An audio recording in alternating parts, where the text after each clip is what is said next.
ब्रह्मांडीय चक्र में हमारा सौर मंडल लगभग 25,920 वर्षों की अवधि में एक मार्ग का अनुसरण करता है। इस ब्रह्मांडीय यात्रा को चार प्रमुख अवधियों में विभाजित किया गया है, जिन्हें युग कहा जाता है: सत्य युग, त्रेता युग, द्वापर युग और कल युग। और ये क्रम में दोहराते हैं, कुल 8 युग बनाते हैं। दिलचस्प बात यह है कि सत्य युग और कलयुग एक जोड़ी में आते हैं, जिसमें दो सत्य युग और दो कलयुग एक के बाद एक होते हैं। हालांकि द्वापर युग और त्रेता युग इन युगों की जोड़ी के बीच आते हैं। युगों का महत्व: प्रत्येक युग हमारे सौर मंडल की उस बड़े ब्रह्मांडीय इकाई, जिसे महासूर्य कहा जाता है, से दूरी को दर्शाता है, जिसके चारों ओर हमारा सौर मंडल परिक्रमा करता है। जब हम इस महासूर्य से सबसे दूर होते हैं, तब मानव बुद्धिमत्ता सबसे कम होती है। यही कारण है कि कलयुग, जो अधिकतम दूरी का काल है, मानव बुद्धिमत्ता के ह्रास के साथ जुड़ा हुआ है। जैसे ही सौर मंडल महासूर्य के निकट जाने लगता है, मानव बुद्धिमत्ता खिलने लगती है।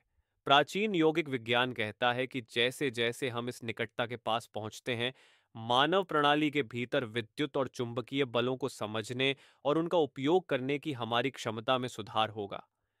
मानव मस्तिष्क के विकास की सीमाएं हमारी बुद्धिमत्ता मूल रूप से हमारे मस्तिष्क के भीतर होने वाली विद्युत गतिविधि द्वारा निर्धारित होती है, जिसे मस्तिष्क की सजीव छवि में चमकती रोशनी के रूप में देखा जा सकता है। हाल के वैज्ञानिक अध्ययनों ने प्राचीन यौगिक विज्ञान के साथ इस बात की पुष्टि की है कि मानव मस्तिष्क के विकास की भौतिक सीमाएं हैं। यदि हम अपने न्यूरॉन्स का आकार बढ़ाएं, तो हमारा मस्तिष्क सैद्धांतिक रूप से अधिक जानकारी संसाधित कर सकता है, लेकिन इसके लिए अत्यधिक ऊर्जा की आवश्यकता होगी, जो हमारी वर्तमान शरीर प्रणाली प्रदान करने में सक्षम नहीं है।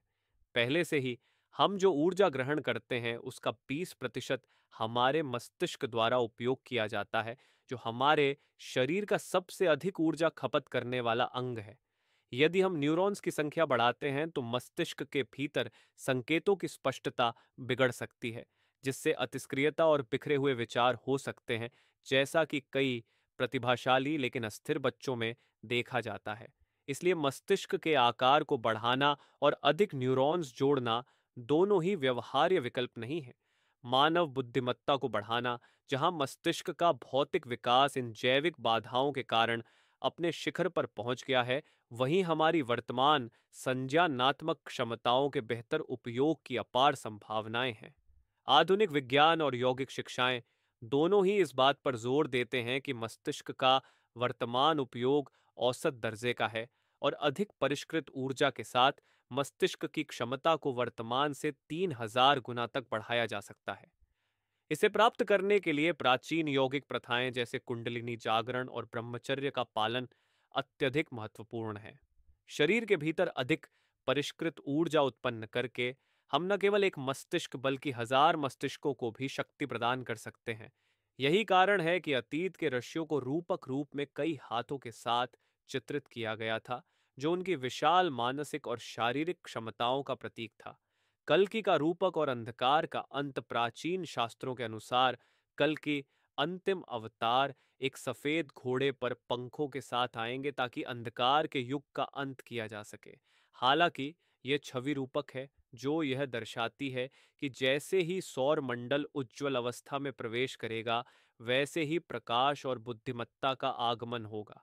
जिस प्रकार एक अंधेरे कमरे में रोशनी जलाते ही अंधकार स्वतः समाप्त हो जाता है, उसी प्रकार कल्कि का आगमन अज्ञानता के युग के स्वाभाविक अंत का प्रतीक है, न कि कोई वास्तविक घटना। जैसे ही सौरमंडल अंधकार से प्रकाश की ओर बढ़ेगा, मानव बुद्धिमत्ता स्वाभाविक रूप से खिलने लगेगी।